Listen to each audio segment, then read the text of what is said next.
যে বাংলাদেশের মানুষ সব সময় গণতন্ত্রের জন্য সংগ্রাম করেছে, লড়াই করেছে।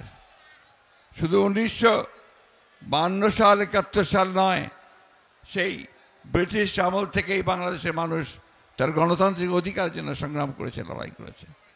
তারই ফলশ্রুতিতে আমরা আজকে দেখেছি যে এই ফ্যাসিবাদী আওয়ামী লীগ সরকার, শেখ হাসিনা সরকার যখন দীর্ঘ 16 বছর ধরে এই দেশের জনগণের উপরে স্টিম রোলার চালিয়ে গেছে, সেই স্টিম রোলারকে উপেক্ষা করে বাংলাদেশ জাতীয়তাবাদী দল, যার প্রতিষ্ঠাতা ছিলেন শহীদ প্রেসিডেন্ট জিয়াউর রহমান, দীর্ঘ সংগ্রাম করে আমরা আজকে একটা মুক্ত পরিবেশে উপস্থিত হয়েছি।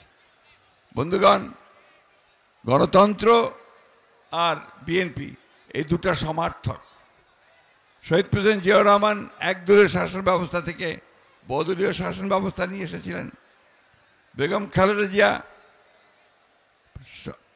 রাষ্ট্রপতি শাসন থেকে প্রধানমন্ত্রী পার্লামেন্টারি শাসন নিয়ে এসেছিলেন।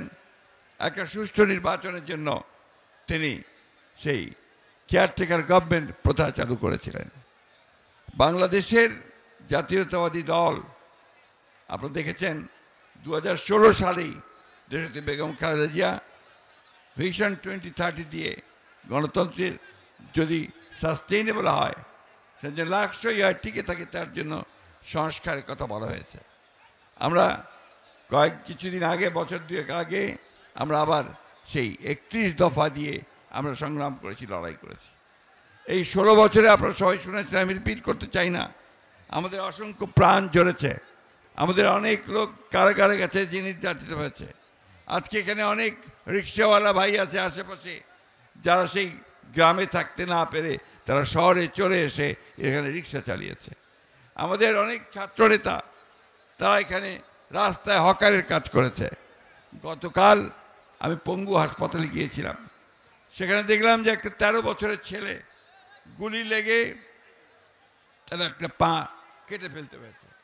এই যে ত্যাগ, এই তিতিক্ষার মধ্য দিয়ে বাংলাদেশ জাতীয়তাবাদী দল এগিয়ে চলেছে, গণতন্ত্রের সংগ্রাম তা এগিয়ে চলেছে।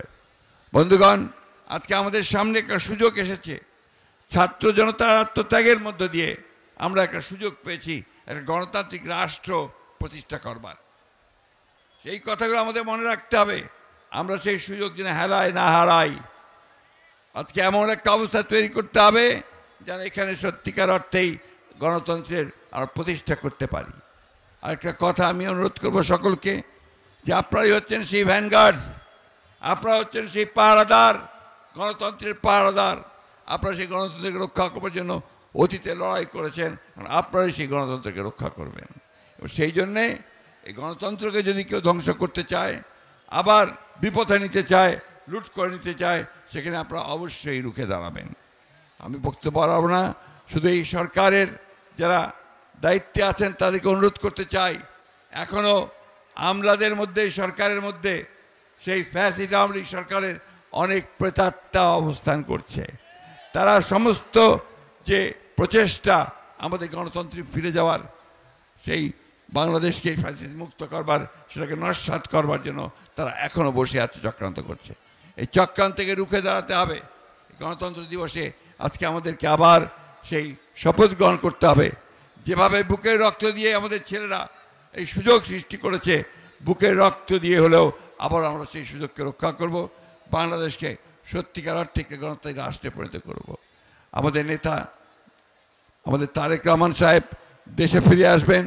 দেশনেত্রী বেগম খালেদা জিয়া চিকিৎসার জন্য বাইরে যাবেন, সুস্থ হয়ে ফিরে আসবেন, এই দোয়াতে আজকে আমি সমস্ত পঙ্গু আহত যারা হয়েছে তাদের উপযুক্ত ক্ষতিপূরণ দেওয়ার জন্য সরকারের কাছে দাবি জানাচ্ছি।